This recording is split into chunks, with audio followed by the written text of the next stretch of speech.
The winner of the Sustainability Institution of the Year International Green Gown Award goes to Dawson College in Canada.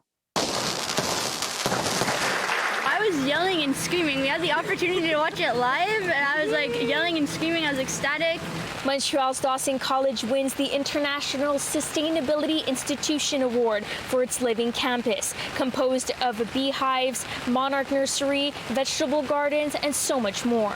Out of 56 colleges and universities across 19 countries against odds, Dawson is paving the way for the future of sustainability. It's so amazing to be a part of a department that's won this, and we're not that we were put behind, but it's just, we're kind of the underdog, as in we're a CJUP, we're a bit younger, we don't have as much funding, and they didn't want to let us in initially because they don't exactly know what CJUPs are. This is one of the biodiversity zones that we have on the college. We're actually on the gym roof, and there's many things happening here. This is a holding pond for aquatic plants where we're going to be catching rooftop water and using these plants to take in greenhouse gases and clean the water before it's put back into the sewer. And on this side we have a mini orchard. Peaches, pears, apples, grapes are growing on the roof here, and we're letting students see things that perhaps they don't see in downtown Montreal.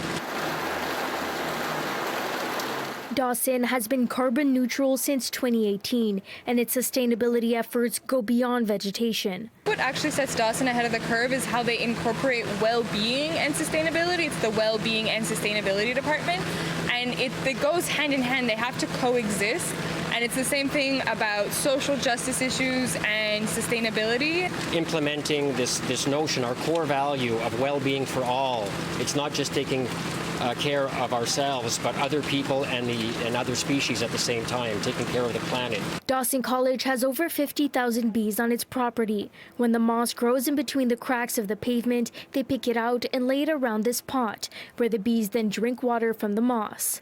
We make that connection. Why do we have vegetable gardens? Why do we have bees? Without the bees, we won't have our vegetables.